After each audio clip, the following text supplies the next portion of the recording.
Donc le terrain d'honneur de Bourg-en-Bresse est en air fibre, donc une technologie française. Il a été créé été 2015 lors de la montée du foot en Ligue 2. Donc le rugby était toujours en Fédéral 1. Et maintenant le rugby en Pro D2 et le foot en national. Mais bon, le substrat est vraiment adapté aux situations de doublons et d'un impact de jeu important, quoi.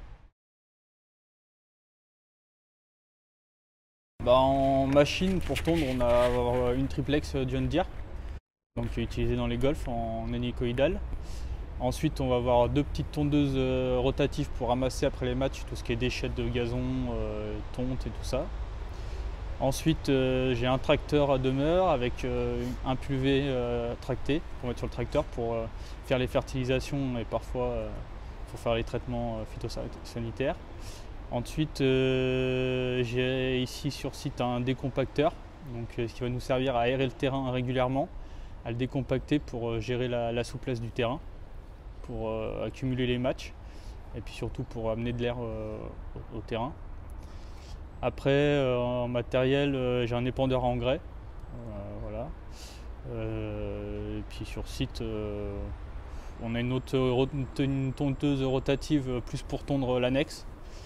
Après, on a fait le choix l'année dernière sur le terrain annexe de mettre un robot de tonte pour nous soulager un peu au niveau boulot. Surtout quand on a beaucoup de réparations à faire, ça nous enlève un peu de temps, donc voilà. Et après, en fertilisation, on est à peu près à 600 unités d'azote, 700 de potasse et 200 de phosphore à peu près. Donc on est dans une moyenne globale des terrains hybrides, quoi. Après, c'est des terrains qui sont très joués, donc très sollicités. Donc parfois, on fait des petits compléments liquides d'oligo-éléments ou de choses biostimulants ou choses comme ça pour aider la plante, quoi. Oui, déjà le métier a changé depuis qu'il y a les terrains. Avant il y avait le Grassmaster, mais depuis que là il y a les aires fibres en circulation dans le monde du sport, c'est vraiment des substrats au démarrage très difficiles à appréhender, parce qu'on n'est plus du tout sur un sol naturel, quoi. C'est carrément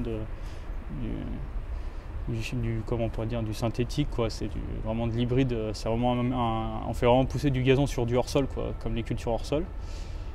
Donc là, oui, avec les produits phytosanitaires qui disparaissent au fur et à mesure, c'est vrai qu'on se dirige plus vers des biostimulants, d'utiliser des champignons trichoderma, des choses comme ça pour améliorer de la vie dans le sol et éviter les produits chimiques, quoi. C'est vraiment que...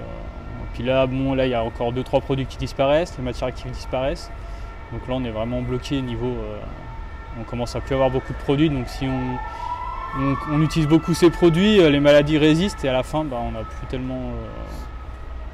Après, on pleure, quoi.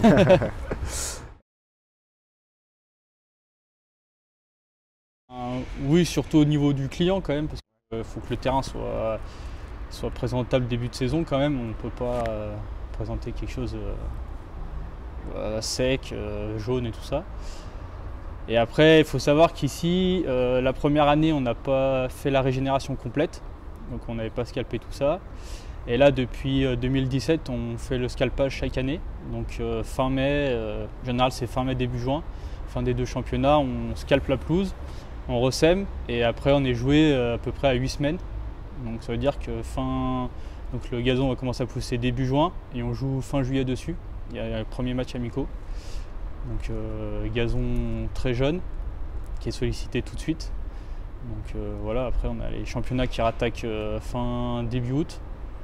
Donc après là depuis un peu moins que la Pro D2, parce que la Pro D2 est quand même un peu moins diffusée, donc on a un peu moins de pression. Mais quand il y avait la Ligue 2, oui, la pression était tout de suite là, hein. Le premier jour de championnat, de toute façon on le voit en Ligue 1, Ligue 2, les premières pelouses, les premiers matchs, les médias c'est direct sur les pelouses, hein, il n'y a pas de... Donc ouais, puis toute l'année, donc nous ça s'est un peu atténué, surtout depuis que le foot est en national, donc on n'a plus le championnat des pelouses de Ligue 2. Donc ça soulage quand même un peu, ça nous soulage un peu nous les greenkeepers. Mais bon, après on reste quand même, faut quand même faire un terrain présentable. Et puis bon, l'exigence des joueurs d'année en année, ils voient qu'ils ont un terrain mieux en mieux, donc ils veulent quand même que ça continue dans la continuité, quoi, ça. La semaine type, c'est en général on a match le vendredi soir. Donc on va partir du vendredi soir match. Donc on revient le lundi. Soit si c'est foot ou rugby, un démontage des cages de foot et puis on monte les poteaux de rugby tout de suite. Ensuite, principalement, c'est soit une tonte à la triplex pour redescendre la hauteur de gazon à la hauteur définie avec la tonte. Le lendemain, on fait tonte rotative pour ramasser les déchets du match et on fait quand même des remises en état. Après, selon le temps, le mercredi, c'est plus consacré au traçage. On commence à mettre une base de vert et de blanc sur les traçages. Le jeudi, on retombe. Et après, si c'est le foot, on retombe le vendredi matin. Et on retrace le blanc et le vert selon la météo. Et après, oui, une semaine type selon. C'est plus quand on a une semaine assez. Le temps clément, on fait plutôt de la tonte.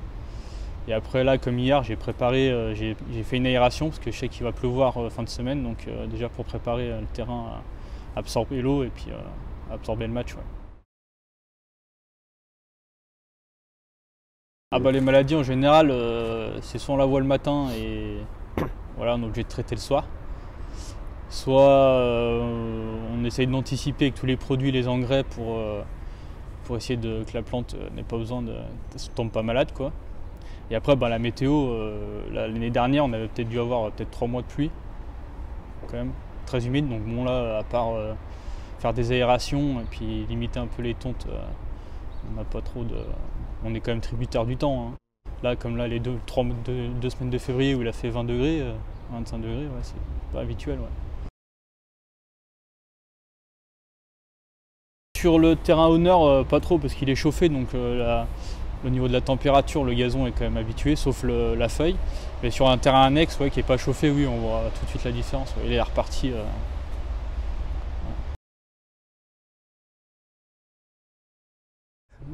Je pense que c'est plus les astuces. Oui, après on essaye de trouver des fois, surtout sur les dégâts de match ou les terrains abîmés, on a un peu des astuces de pré-germage de gazon pour gagner peut-être 1 ou 2 semaines en germination et en pousse.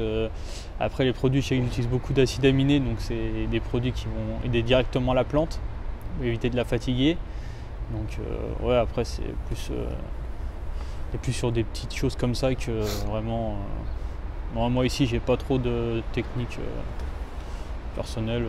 Je fais beaucoup de mélange j'utilise beaucoup les engrais liquides parce que ça va être très rapide à la plante.